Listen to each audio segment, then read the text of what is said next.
ભાડુઆતમાંથી પ્રેમિકા બનેલી બે સંતાનની માતા 96.44 લાખ રૂપિયા લઈને રફુચક્કર. પોલીસે ધરપકડ કરી 70.50 લાખ રૂપિયા રિકવર કર્યા.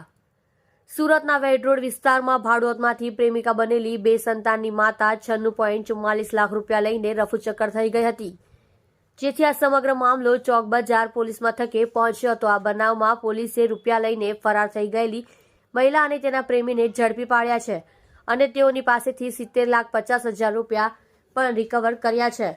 મળતી માહિતી મુજબ સુરતના વેડરોડ વિસ્તારમાં દિલીપભાઈ ઉકાણી પત્નીથી અલગ રહેતો હતો.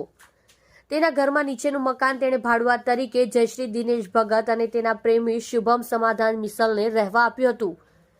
જયશ્રી પણ પતિથી અલગ તેના પ્રેમી શુભમ સાથે પોતાના બે સંતાનો સાથે રહેતી હતી.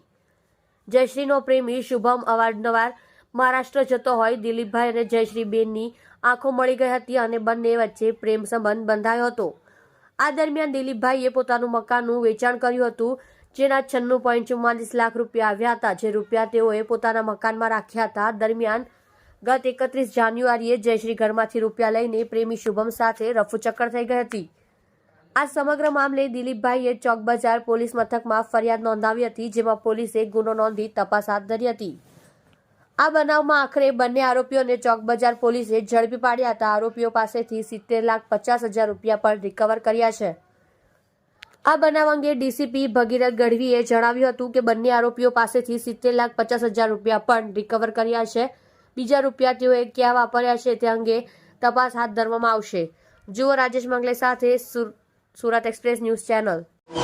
ચોક બજાર પોલીસ સ્ટેશનની ટીમ દ્વારા એક બનાવ અનુસંધાને બે વ્યક્તિઓની ધરપકડ કરવામાં આવી છે. આ બનાવમાં હકીકત એ મુજબ છે કે ચોક બજાર પોલીસ સ્ટેશનમાં એક દિલીપભાઈ ઉકાણી એમણે આવીને ફરિયાદ નોંધાવી હતી કે જેમની સાથે પ્રેમ સંબંધ હતા એવા વ્યક્તિ જયશ્રીબેન ભગત એમના પોતાના જે આ દિલીપભાઈએ જે મકાન વેચ્યું હતું એ મકાનના જે પૈસા આવ્યા હતા એ 96 લાખ રૂપિયા એણે જયશ્રીબેન અને એમના પતિ શુભમ આ બંને ત્યાંથી ચોરી કરીને લઈ ગયા છે. અને ત્યારબાદ પોલીસે આ બાબતે ઇન્વેસ્ટિગેશન શરૂ કર્યું હતું. ઇન્વેસ્ટિગેશનમાં પોલીસને બાતમી મળી હતી કે આ બેન પોતાના અગાઉના પતિ અને પોતાના બાળકો એને મળવા માટે અહીંયા આવનાર છે અને એ અનુસંધાને પોલીસે વોચ ગોઠવી હતી અને એમની ધરપકડ કરી હતી.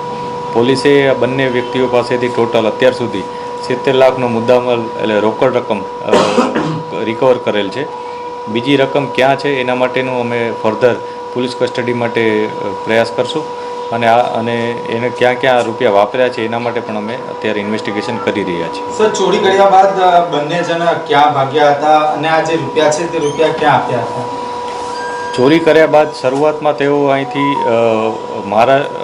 પૂણા જતા રહ્યા હતા. ત્યાર પછી ફરીથી જયશ્રીબેન અહીંયા પાછા આવ્યા હતા એવી પ્રાથમિક માહિતી પોલીસને મળી છે. અને આ જે રૂપિયા હતા એમાંથી કેટલાક રૂપિયા તેઓ પોતાના અમુક લોકોને આપી દીધાની વાતો અત્યારે પોલીસને સમજાવી રહ્યા છે એ લોકો. પરંતુ પોલીસ અત્યારે એ બાબતે ઊંડાણપૂર્વક તપાસ કરી રહી છે કે ભાઈ આ લોકોએ જે વસ્તુ કીધી છે એમાં કેટલું તથ્ય છે અને ફર્ધર જે પોલીસ કસ્ટડી મળશે તો અમે બાકીના જે રૂપિયા છે એ રિકવર કરવા માટે પ્રયાસ કરીશું. સર, આવું કરવા પાછળનું કારણ શું થઈ રહ્યા છે?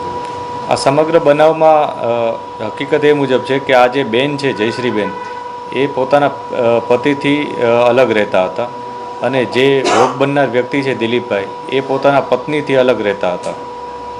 આ દિલીપભાઈ પોતાના પત્નીથી 1 વર્ષથી અલગ રહી અને એક મકાનમાં રહેતા હતા, જેમાં નીચેનો માળ એમણે આ જયશ્રીબેન અને જયશ્રીબેનના પ્રેમી એને આપી દીધો હતો. શુભમ કરીને છે, શુભમ મિસાળ કરીને એમનો પ્રેમી છે, એમને આપી દીધો હતો ભાડે રહેવા માટે. જ્યારે શુભમ અવારનવાર મહારાષ્ટ્ર જતો હતો ત્યારે આ જયશ્રીબેન અને દિલીપભાઈ સાથે એકબીજા સાથે નજીક આવ્યા હતા અને બંને વચ્ચે પ્રેમ શરૂ થયો હતો.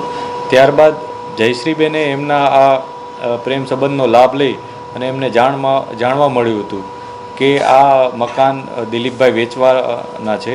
તેથી જયશ્રીબેન અને એમના જે પ્રેમી છે શુભમ બંને ભેગા થઈને એક કાવતરું રચ્યું હતું અને જે કાવતરાના ભાગરૂપે એ લોકોએ આ બેને જ્યારે પૈસા એમના ઘરે આવી ગયા હતા ત્યારે એ પૈસા લઈને ત્યાંથી પોતાના અંગત ઉપયોગ માટે લઈ ગયા હતા એવી પોલીસને માહિતી છે.